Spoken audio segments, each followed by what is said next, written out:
The night at the Kia Forum didn't feel like a normal concert. From the moment the lights went down, there was a strange tension in the air. Rush hadn't performed in over a decade, and the return of Geddy Lee and Alex Lifeson already felt like history rewriting itself. But the biggest shock wasn't their return. It was what was sitting behind the drums. When the spotlight hit the drum riser, fans saw Anika Nilles, and immediately confusion began. Her drum kit wasn't the classic setup fans expected from Rush's legacy. Instead, it was a modern hybrid design, expanded, layered, and filled with electronic pads mixed with acoustic drums. It looked futuristic compared to the iconic image of Neil Peart's legendary setup. For longtime fans, this mattered. Neil Peart's kit wasn't just equipment, it was part of Rush's identity. Seeing it replaced created instant debate before a single note was even played. Then the music began. Instead of launching into a predictable anthem, the band opened with a slow, cinematic build-up. Geddy Lee's bass tone sounded tighter and more controlled than in previous eras, while Alex Lifeson focused on atmosphere instead of instantly hitting iconic riffs. And then Anika Nilles entered. From the very first groove, something felt different. The drum parts were not exact recreations of the original recordings. The structure of the songs remained intact, but the execution had been reshaped. Drum fills were reworked, timing felt more fluid, and accents were redistributed. It wasn't wrong. It was intentional reinterpretation. But in a live arena filled with nostalgia, intention doesn't always register immediately. What fans expected was replication. What they were hearing was evolution. Confusion spread quickly. Online reactions started within minutes of the opening performance. Some fans thought something was off. Others believed it was just opening night energy.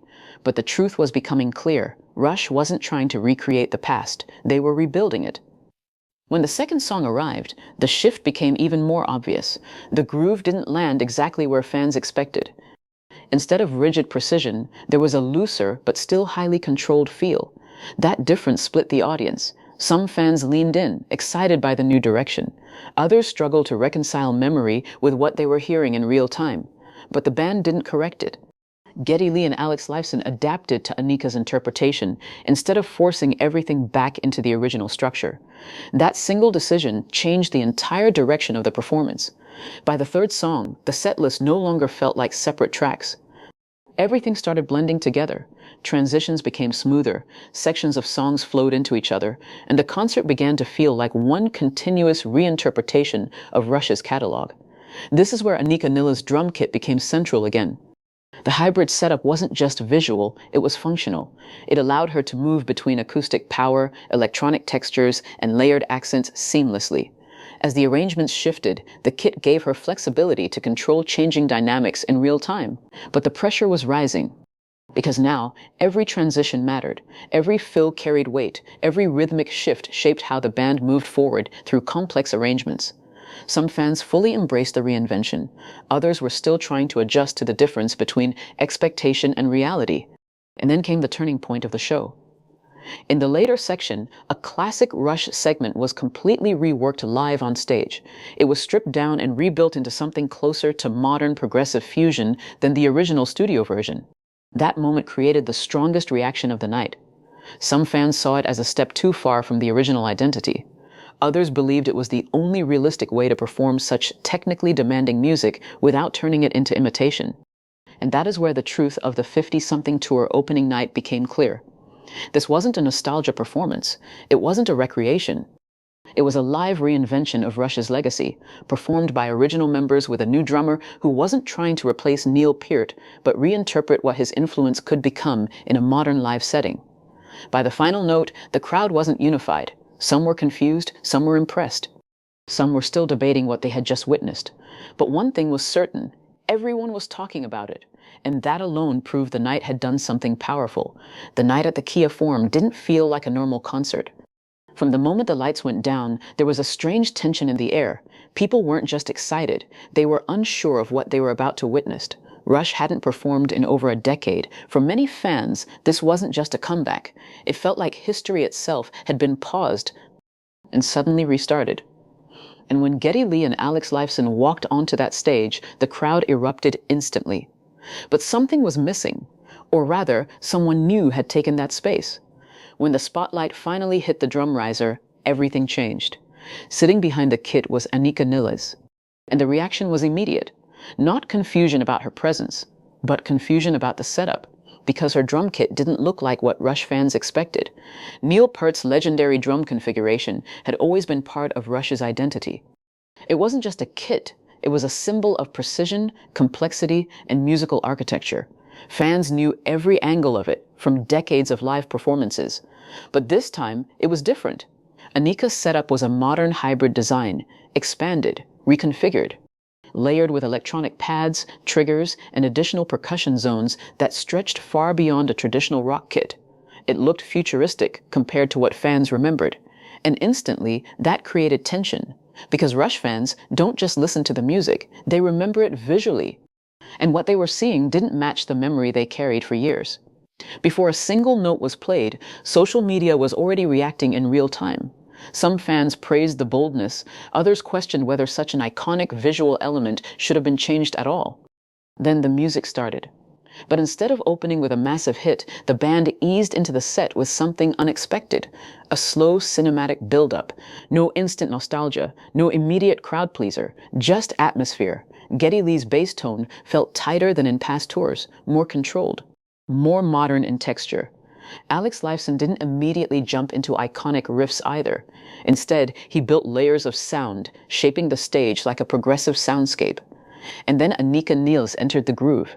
From the very first section, something stood out.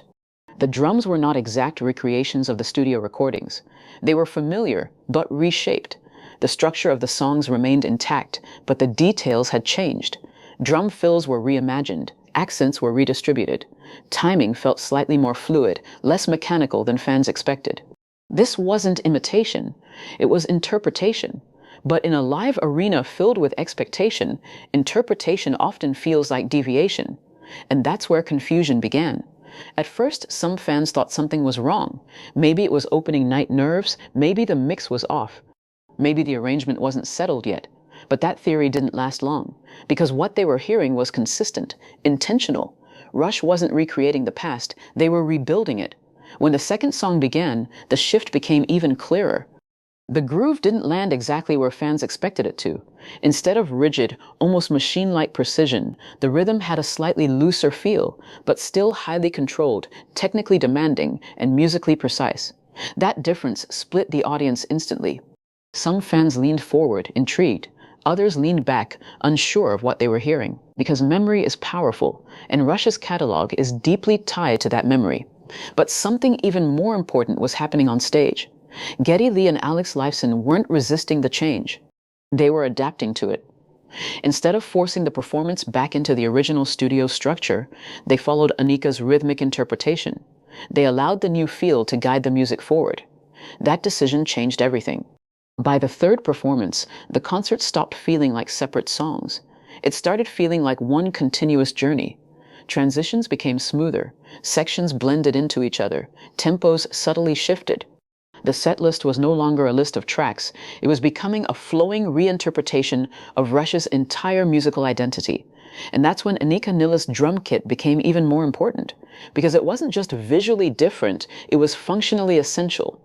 The hybrid setup allowed her to switch instantly between acoustic power, electronic textures, ambient effects, and complex rhythmic layers. As the arrangements evolved in real time, the kit gave her flexibility to keep everything anchored, but that flexibility came with pressure. Because now, she wasn't just playing drums. She was holding together a constantly shifting structure.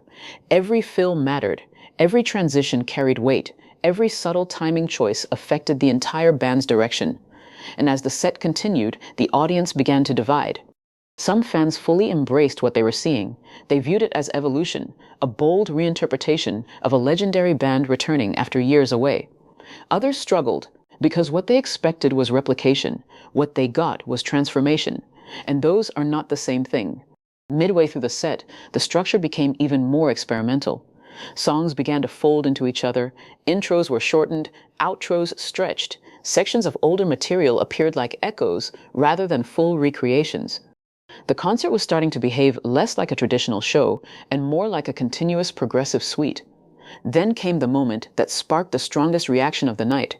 A classic Rush segment was completely rebuilt live on stage, stripped down, rearranged, and performed in a way that leaned closer to modern progressive fusion than the original studio version fans knew. The reaction was immediate and split. Some fans saw it as a step too far, a departure from identity, a risk that went beyond tribute or evolution. Others saw it differently. They saw it as the only way to realistically perform music that complex in a modern live environment without turning it into a strict imitation of the past. And that tension revealed something important about the entire night. This wasn't a nostalgia tour. It wasn't a recreation of history. It was a living reinterpretation of it, performed by original members, guided by a new rhythmic voice, and shaped by a willingness to let the music evolve instead of freeze in time. By the final moments of the show, the audience reaction was no longer unified. Some people were amazed. Some were uncertain. Some were still debating what they had just experienced. But almost everyone agreed on one thing. They had witnessed something different, something risky, something that challenged what a legacy performance is supposed to be. And at the center of it all stood Anika Nilles' drum kit, not as a replacement of the past, but as a bridge into a new version of it. A symbol that Rush wasn't trying to relive history. They were reinterpreting it in real time, and whether fans fully accepted it or not, they would not forget it.